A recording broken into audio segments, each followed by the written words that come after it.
Catus Maximus here, this time with this happens to be a ChannelLock's set of 442s.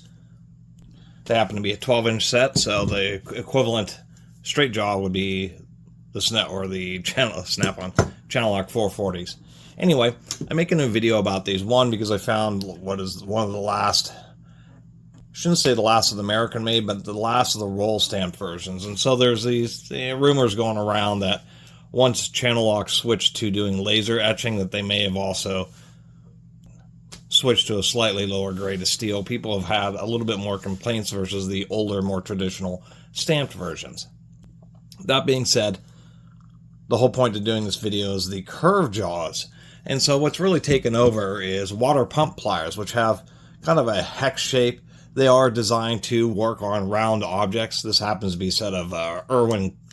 You know, they're called quick adjust, but these Irwins actually have a ratcheting mechanism in it, so you can adjust it down and then just push it up to truly quickly adjust. Anyway, water pump pliers all have kind of like a hexagonal shape in there, so they can work both on fasteners, round objects, more normal stuff just with the tips. So they've really taken over Nipexes or Knipex. People always argue about how you're supposed to say it, or whichever one, not a big deal. What is more of a big deal is that even on the Knipex, the only variations is they have a variety of alligator, cobra, blah, blah. Some of them have like a hybrid long needle nose or long nose version. And then there are stubbier versions like this. And everybody has them now, you know, Milwaukee, Irwin, DeWalt. And they really started taking over even the standard, you know, push button ones from Knipex, because, you know, it can be a little bit annoying, these traditional tongue and groove pliers. Although they certainly proven themselves, they are very strong. Although I will admit, I've certainly seen broken ChannelLocks. It's always the bottom jaw when you're really gripping something and then you're twisting sideways like this is usually how you end up breaking one of the jaws. And it'd be the same case here, because just this web of metal is all that's really holding the jaw together. What I do like about these is there's this sweet spot here with these stamped versions where they got a little bit more modern and they put just a bit coarser teeth. And the reason, I guess I digress badly, the curved jaws, once again, is a shape that seems to be not available in what is quick adjust water pump pliers. So traditional, for the longest time, these are what tongue and groove pliers were, is straight jaw. I've actually done a video. I have some ChannelLock's that have a kind of a hex shape, like what water pump pliers have. But one thing that's missing that is still available and is an argument for tongue and groove pliers is simply the curved jaws ones. They are just excellent for dealing with hoses, plastic pipes, things that are round that you really want to have a strong grip on, but not quite a vice grip level of grip.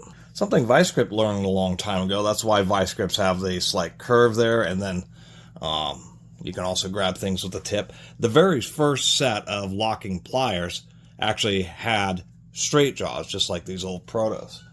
But it just turns out that it's a little bit more versatile to have a slight curve into them. And then the progression of that has kind of been the hex shape. But I think that a lot of manufacturers kind of missed where the curve shape really is optimal in a lot of situations, and really it's about getting the right tool for the right job. So, you know, why not have all shapes?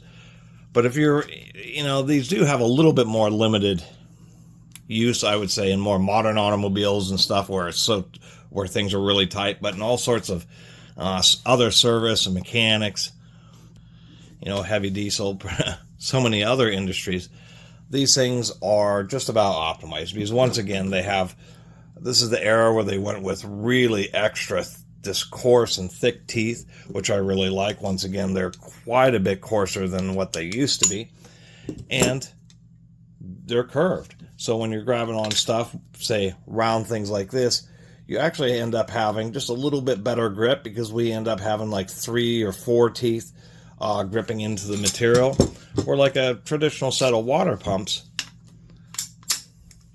with the hex shape. Whoop, got that.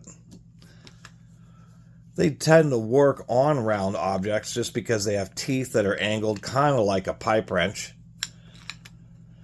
And so you push on the moving handle, and you tend to get a pretty decent grip on something that's round. But the one issue is, of course, maybe one or two teeth are actually in contact with the material. So once again, something like these, even though they're not optimized for this shape, you're still getting a few more teeth. So you end up getting a better grip on round materials. And once again, with hoses and stuff that end up totally stuck on their fittings, whether it's automotive or air hoses or any of that kind of stuff, these are just excellent because what they have, the really coarse teeth, grab into the material, the soft hose, and actually get a pretty good grip without you having to actually just smash down really hard. And then this allows you to twist and break the bond that the hose has that it's stuck with the material or stuck to the fitting with. And I guess that's all there really is to say about that. Is surprisingly enough, having a set of these is handy, and kind of like water pump pliers or others where you have a clearance in the middle, you can use the tips of these, if you're working with heavy duty, some type of heavy duty connectors, whether it's electrical connectors or otherwise, where you need to squeeze some things, but you just want to have a little bit of space so you're actually pinching rather than kind of crushing, I would say, with the traditional straight draw ones. They're also handy in that situation. And of course, the moral of the story is if you're really doing heavy duty work where you have to twist side to side, either get a much bigger set of pliers that can handle more abuse. And it's one vestige where pipe wrenches are also really good. If you're in a situation where you need to grip something, but then you need to actually twist side to side, just all the extra material in a pipe wrench makes them much more optimized for those type of situations. Versus, under extreme situations, versus more traditional types of pliers, which are, compared to pipe wrenches, just a little bit more lightly built, a little bit less heavy duty.